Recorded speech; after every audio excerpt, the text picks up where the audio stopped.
Good afternoon, everybody. Today we're going to talk about patient safety and implementation science, a gender-oriented perspective. It's so difficult to implement. We were talking about having good evidence about anything, and implementing is the whole other issue. So the idea of implementation science, patient safety and routine interventions, implementing safety in maternity care, and the challenge in what we call the women's biological tragedy, and I was very inspired about reading that part, Our Bodies Ourselves, that you wrote in 1981, because it's more or less like this. It was about the idea of this biological tragedy of being born a woman.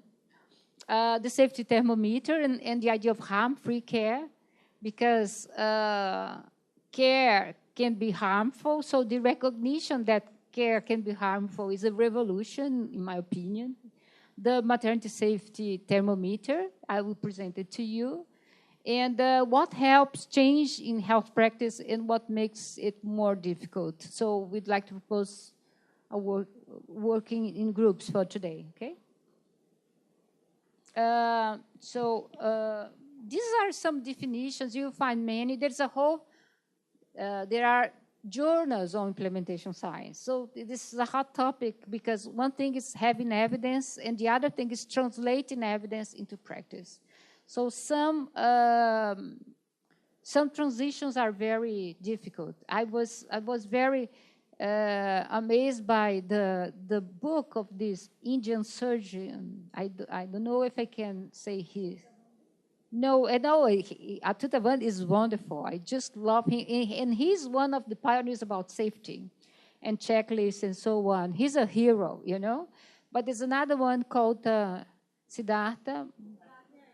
Yeah, and he just released a new book now. It's about the genome. Yeah, but I'm talking about the book on cancer. And he was saying about all the evidence about lung cancer, and the doctors were, the main advertiser for cigarettes. Have any of you read the book? It's amazing, isn't it? So from you having the evidence to implementing it, it takes years, sometimes decades, I was telling about the examples of X-ray pregnancy or DES or hormonal replacement therapy, etc. I'm saying this to stress that medical technology can be the difference between life and death. We should thank medical technology for, increasing the life expectancy. There are so many good things, but this doesn't mean that everything is good, right? So we have to be critical on this. The task is putting evidence into practice. So this is the idea of implementation science. That's something that you can find it in many names. I think that in the 80s, 90s, we already had names for that. So it is defined as the scientific studies of methods to promote the systematic uptake of research findings and other evidence-based practice into routine practice to improve the quality and effectiveness of health service and care. And you can suppose that safety is included in quality and effectiveness, but I will separate it because it's not obvious.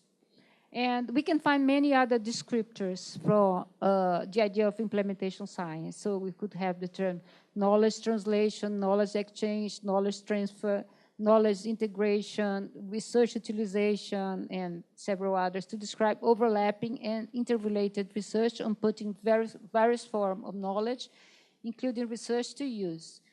There's an institute in Canada called Knowledge Translation Institute, and they found, I think, 29 different descriptors for the idea of implementation science.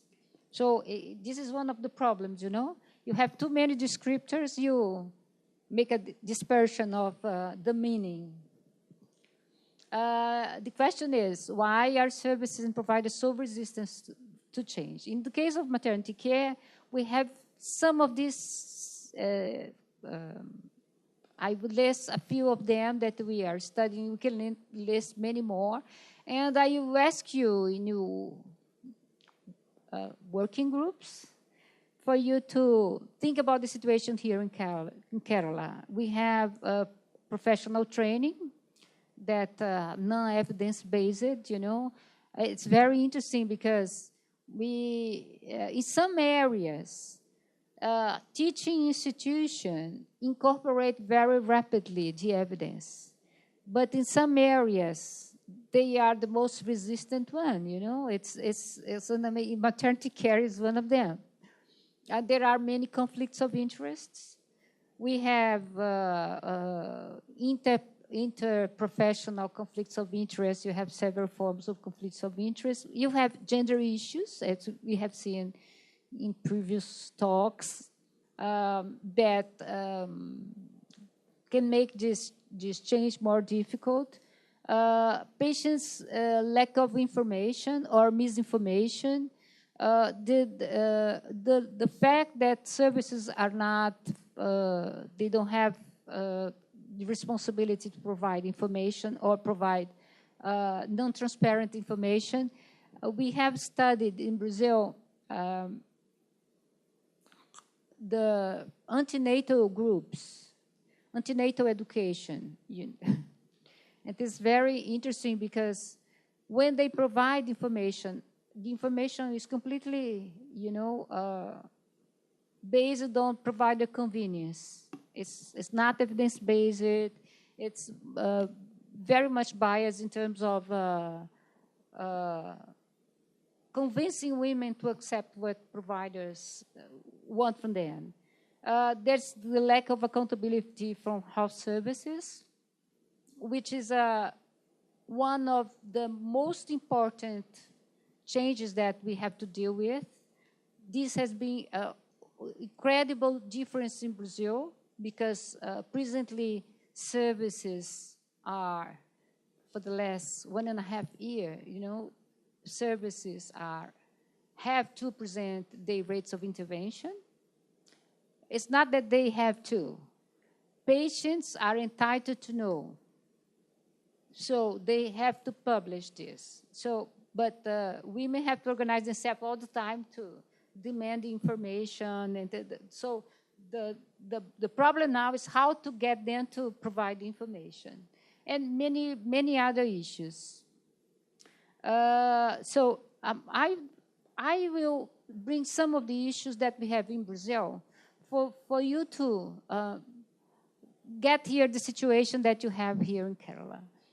We have in Brazil high rates of cesarean section, and we have these adverse effects, the short-term effects. We discussed a bit about long-term effects, but the rates are very high in Brazil. We have 56 for the whole population, but the private sector, we have 86%. We have cities with 100%.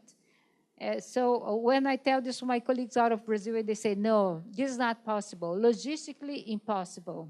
I said, no. We had in Sao Paulo, nine cities in Sao Paulo. We have 500 cities, 512 cities. We had 9 cities that were able to do 100% of C-section, no vaginal birth. This association between high cesarean section rate with the maternal morbidity and mortality, highest admission in intensive care, highest rate of postpartum hemorrhage and blood transfusion, highest risk of uterine rupture in hysterectomy in subsequent pregnancies, higher rate of infection and use of antibiotics, longer hospital stay, higher risk of abnormal placental presentation in subsequent pregnancies, and high prevalence of postpartum fever. For the baby, we have this association with fetal morbid mortality, intermediate and late preterm births that I was telling you about. We can see even in the geographic distribution, more admission to neonatal intensive care unit, more need of mechanical ventilation, in-term babies, in low-risk pregnancies, that is, the babies were supposed to be born in the best condition. So I will tell you, in Brazil, we work a bit with this theory that we call women's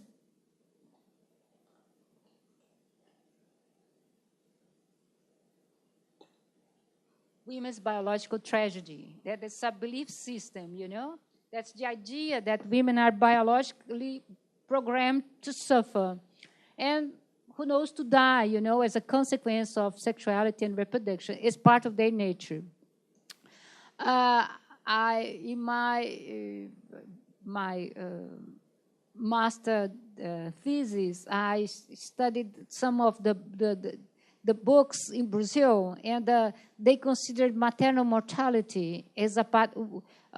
It was a women's battlefield, you know, just like men would go to the battle and fight and die for the country. Women's death in childbirth, it was their contribution, you know, with their death for the future of the nation and so on. So it was a kind of heroic and dignified death, you know. Their death was something that was, but not necessarily negative, you know. It was something very heroic. So service and provider reproduced this gender bias. There were many of these ideas that women should suffer, you know. People were telling me yesterday that even in private sector, women who are educated women and paying a lot, they are slapped, and you know, it's the idea that suffering is a natural part. A good mother is that the one who suffers. I interviewed someone recently, a very important professor, a woman, and she said, oh, these women valuing that much the birth experience, they are not prepared for motherhood, because motherhood is selflessness, you know. This is the idea. Motherhood selflessness is given to the other, so you have to submit to anything for the baby's good, etc. So in Brazil, we say the woman who is most motivated to have the vaginal birth, when the providers say, oh, I'm very concerned with this heart rate, you know, I'm concerned.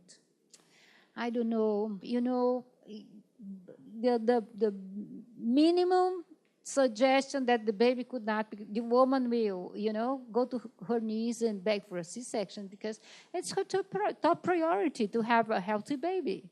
So anything you say that the baby is at risk, the woman will do, you know. But the idea is that women's body is not only this biological trait, it's dangerous for the baby. There is a contradiction between women's health needs, etc., and the baby. So women should sacrifice for that.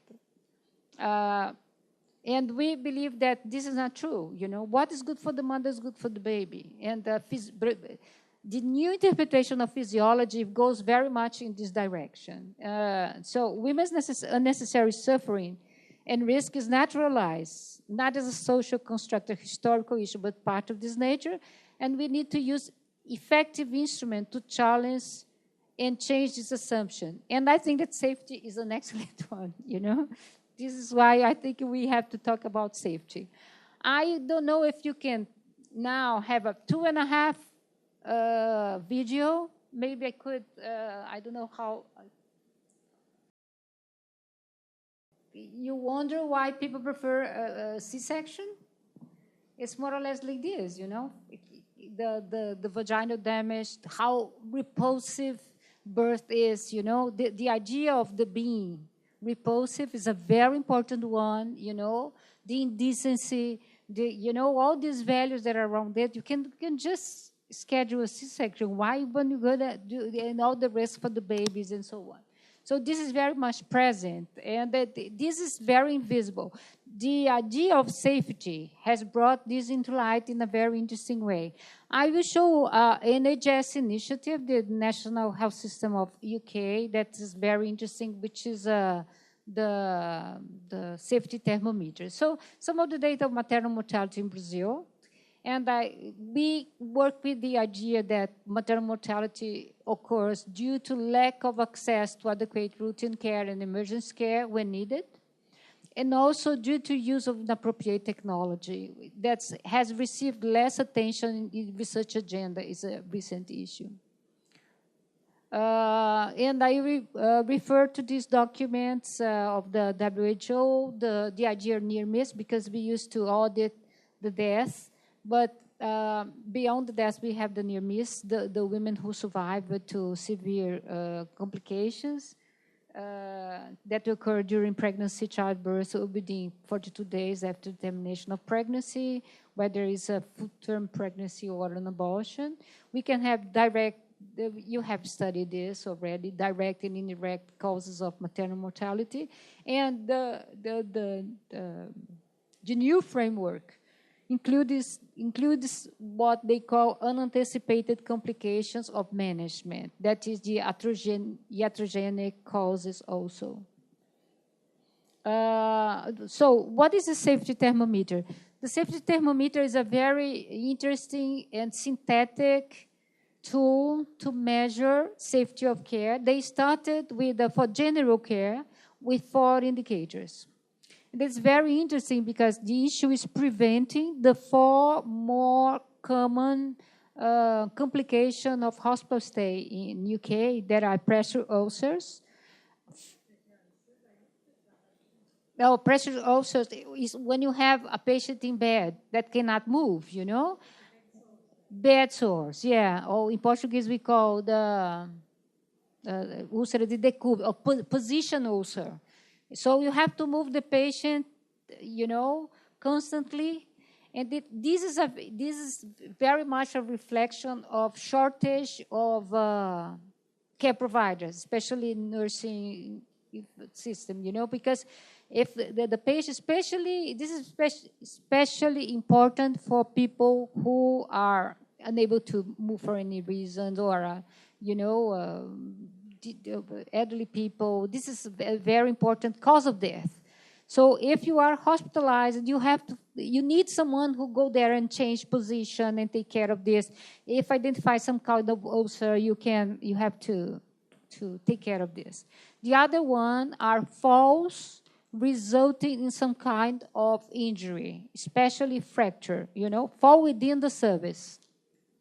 So when you are in a health service, you need to have support for, you know, moving around, especially if you are using some kind of pain medication that alters your balance and so on. So, and all these are 75,000 cases, 80,000 cases a year. So these are hugely important situations. The other one is urinary infections in patients with catheters. So this is very important also. Preventing unnecessary use of catheters. So this is a very important cause of mortality. All of them are related to, and the other one is venous thrombosis in general, related to any kind of procedures, and also with immobility and so on. So this is for measuring the number of cases in a certain service. And these are key indicators of overall quality of care.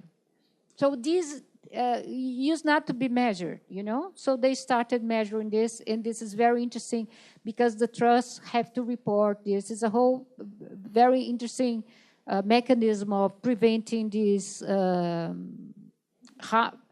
care-related harm, as they call. So this brings to the idea of harm-free care. So this is an NHS strategy to stop dealing with safety issues in isolation and think about complications from patients' point of view.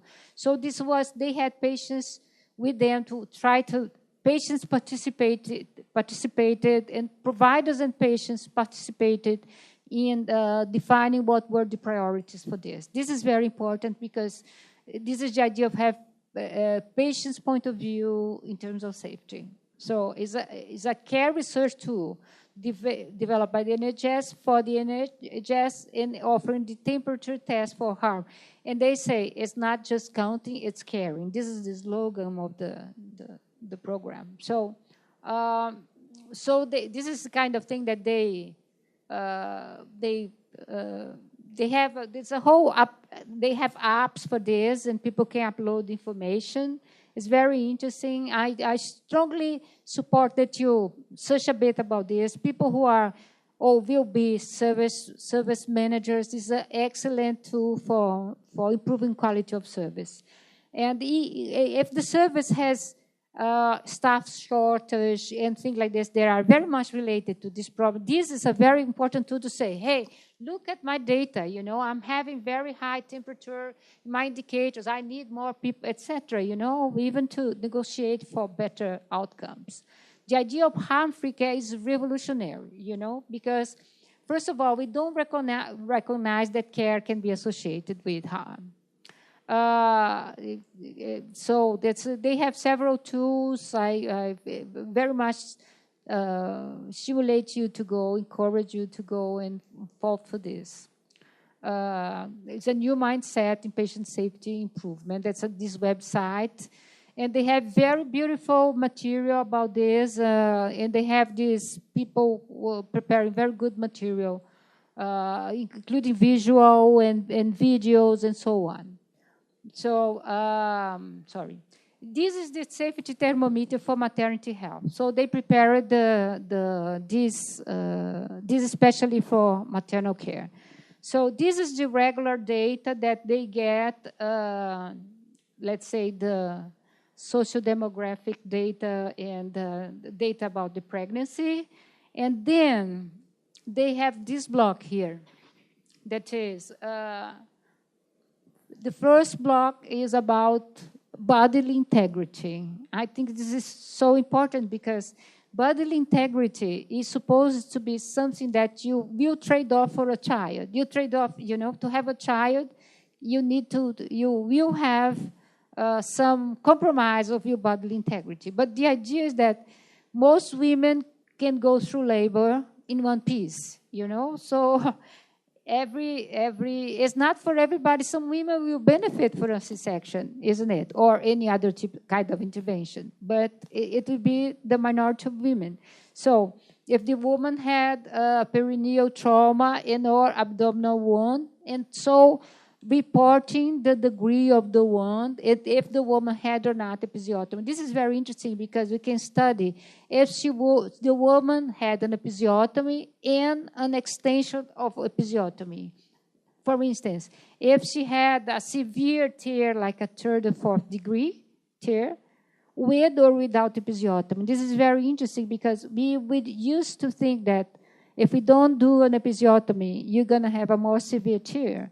And the evidence is very clear that having episiotomy increases the risk of a severe tear. So this is even educated for providers in settings that we have learned that we should perform routine episiotomy.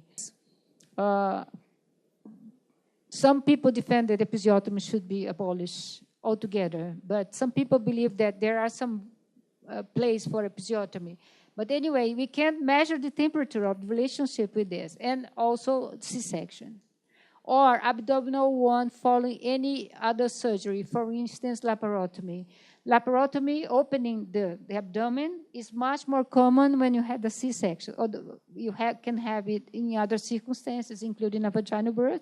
But reoperation or re-laparotomy is much more common in the case of C-section. So any of these cases, you know, has to be audited for you to consider the temperature of this. The other one is postpartum hemorrhage. And here, facing all the difficulties about estimating the blood loss. And it's very interesting because there are some new technology, like visual, to estimate the blood loss, you know, the extent in the mattress, etc. It's very interesting because in the pad, we used to think, oh, it's too difficult, it's almost impossible, but how we can minimally estimate the issue of blood loss, or if the woman had some symptoms of this that were all related to risk of shock and so on. Infection, several kinds of infections, cesarean section infection, mastitis, perineal wound, urinary tract infection, uterine infection. the outcomes for the baby, up-down the baby, and if the baby require a transfer for intensive care unit. And the fifth, which is women's perception of safety, to be asked for the woman. You have to ask her. And the questions are, were you ever separated from your baby? Were you left alone by midwives and doctors at the time that you were worried? If you raised a concern during labor and birth about safety, did you feel that was taken seriously? And would you like to talk about any of this with a midwife or doctor or any person? And some. So this is a very simple instrument, you know, but it yes, yes, it's very simple, you know, and it is extraordinarily powerful. So we are piloting this in this study that I'll talk to you more about. So, and the idea is that we should, to promote, this project that we are running is funded by an institution that works with the first infancy, in English, how to say it? First infancy, maybe. The first 1,000 days. Yeah, first, it's, okay. And we say, apparently we convinced them to have a healthy infancy, we need a healthy mother. So the best, a woman who can sit comfortably because didn't need an episiotomy, you know. A woman who doesn't feel resented of her birth experience, you know. Someone who is able to breastfeed, you know, to ask for help and so on. So this is very, very powerful instrument. Thank you.